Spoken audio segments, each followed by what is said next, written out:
কয়েকদিন আগেই আপনাদের দেখা গেলাম যেখানে বিষ্ণুপুরের তৃণমূল বিধায়ক দিলীপ মণ্ডল তার একেবারে মানে রিসর্টের মতন বাড়ি, মনে আছে নিশ্চয়ই আপনাদের, যেখানে সুইমিং পুল, যেখানে বাঘের মূর্তি, হরিণের মূর্তি, গুহার মধ্যে আবার গোপন ঘর। এবারে অনেকে বলছেন, আপনারা জানেন যে এতদিন আপনাদের চোখে পড়লো না, চোখে পড়বে কি করে? একেবারে বড় বড় পাঁচিল তুলে দেওয়াল, ভেতরে কি চলছে কেউ ঢুকতে পারলে তো। এখন পুলিশ তদন্তে গিয়ে দরজা খুলছে, তারপরে এই সমস্ত বিষয় সামনে আসছে। যেমন হাওড়ার শামীমের ঘটনা সামনে এসেছিল, বাইরে থেকে দেখে কিচ্ছু বোঝা যাবে না ভেতরে প্রাসাদ। তো সেই দিলীপ মণ্ডলের এই রিসর্ট, সেই দিলীপ মণ্ডল ফেরার ছিলেন, ছেলে আগে গ্রেপ্তার হয়েছিলেন। এবার পুরী থেকে আটক করা হলো তৃণমূল বিধায়ক দিলীপকে, বেঙ্গল এসটিএফের হাতে আটক। পুরীর হোটেলে গা ঢাকা ছিলেন এতদিন বিষ্ণুপুরের বিধায়ক। বিক্রম রয়েছেন আমাদের সঙ্গে, বিক্রমের কাছে যাব, কারণ বিক্রম, প্রশ্ন তো উঠছে এই জায়গা থেকে যে দিলীপ মণ্ডল গ্রেপ্তার হলেন, এখন প্রশ্ন উঠছে জাহাঙ্গীর কোথায়, পুষ্পার পালা কিনা? তোমার কাছে একদম শেষ আপডেটটা জানতে চাই। দেখো, তোমাকে যেটা জানাবো যে রাজ্যে পালাবদলের পর এই প্রথম কোনো বিধায়ককে গ্রেফতার করা হলো। মূলত আমরা যেটা জানতে পারছি যে পুরী থেকে গ্রেফতার করা হয়েছে দিলীপ মণ্ডলকে। রাজ্য পুলিশের স্পেশাল টাস্ক ফোর্স তারা গত 13 দিন ধরেই দিলীপ মণ্ডলের খোঁজ করছিল।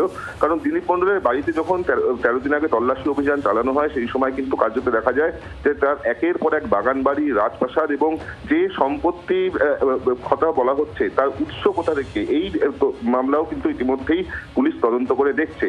সেক্ষেত্রে দিলীপ মণ্ডল 13 দিন পলাতক ছিলেন এবং তারপর আজকে তাকে পুরী থেকে আটক করা হয়েছে এবং তাকে ইতিমধ্যেই ট্রানজিট রিমান্ডে নিয়ে আসা হচ্ছে কলকাতায়। এবং তার সঙ্গে সঙ্গে পুষ্পা অর্থাৎ জাহাঙ্গীর খান, তারও কিন্তু উদ্বেগ বাড়ছে। কারণ ইতিমধ্যেই আমরা জানি যে জাহাঙ্গীর খানের যে রক্ষা কবচের আবেদন তা খারিজ হয়েছে। সেক্ষেত্রে দাঁড়িয়ে অস্বস্তি বাড়ছে জাহাঙ্গীর খানের, কারণ তার বিরুদ্ধে এখনো পর্যন্ত একাধিক মামলা রয়েছে। সেক্ষেত্রে পুলিশও তার বিরুদ্ধে কড়া পদক্ষেপ এবার নিতে পারে।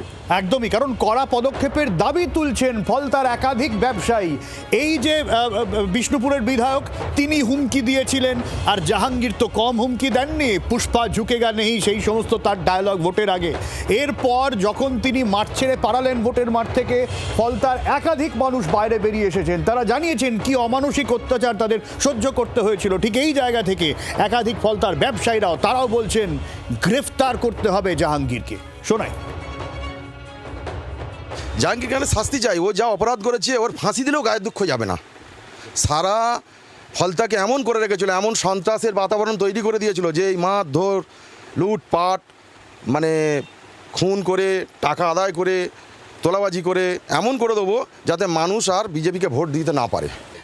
তাতে আমরা সবাই খুশি আছি।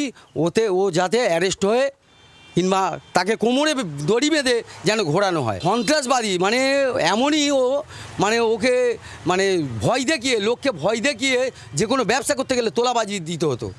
একদম ফেরা নয়, ওকে ধরে পুলিশ প্রশাসন ধরে এইখানে যে ওর লোক যেমনি আমাদের ভেঙেছে, গাড়ির ভাড়া দেয়নি, সন্দীপ শর্মা মারা গেছে, 3000 টাকা পাবো 21শে জুলাই দেয়নি, ওকে এখানে ধরে ঘুরিয়ে নিয়ে আপনি চলে যায় প্রশাসন।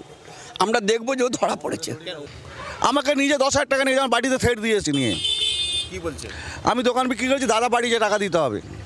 মস্তানি টাকা? হ্যাঁ মস্তানি, মানে জাহাঙ্গীর ট্যাক্স? হ্যাঁ জাহাঙ্গীর ট্যাক্স।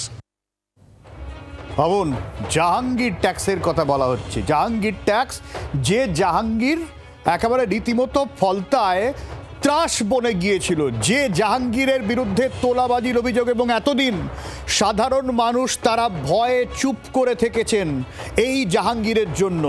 যে জাহাঙ্গীর নিজেকে বাঘ, পুষ্পা বলে মনে করতেন, সে আজ ইঁদুর ছাড়া কিছুই নয়। কোথায় গেল পুষ্পার এবার গ্রেফতারের পালা কিনা তা নিয়ে প্রশ্ন তুলছে সাধারণ মানুষ।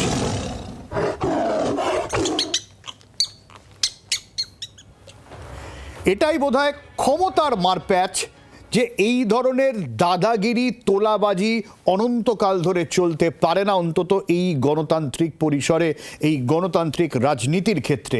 যে ভুলটা তৃণমূল কংগ্রেসের হত্যাকর্তারা বারবার করে গিয়েছিলেন। নীলাদ্রিবাবু, দেখুন, ওটা জাহাঙ্গীর ট্যাক্স নয়, ওটা অ্যাকচুয়ালি বেসিক্যালি অভিষেক ট্যাক্স।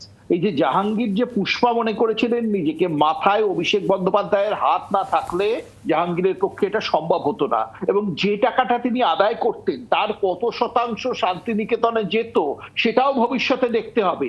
আর আপনারা বলছেন জাহাঙ্গীরের গ্রেপ্তার মানুষ চাইছে, নিশ্চয়ই চাইছে, কিন্তু সারা বাংলার মানুষ জানতে চাইছে কবে অভিষেক বন্দ্যোপাধ্যায় গ্রেপ্তার হবেন।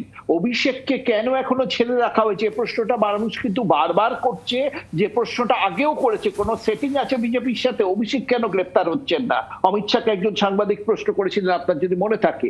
এই প্রশ্নটা কিন্তু বাংলার রাস্তায় রাস্তায় মোড়ে মোড়ে মানুষ করছে, যে এই যে দুর্নীতির কেন্দ্রবিন্দু যে অভিষেক বন্দ্যোপাধ্যায় অনেকে মনে করছেন, তাকে কবে গ্রেপ্তার করা হবে? কারণ পুষ্পারা পাড়ায় পাড়ায় গজিয়েছে অভিষেকের প্রশ্রয়ে, এটাই মানুষের ধারণা। এখন কি হয় সেটা আমরা দেখার অপেক্ষায় থাকবো। বাংলার আওয়াজ, বাঙালির আবেগ, জি 24 ঘন্টা।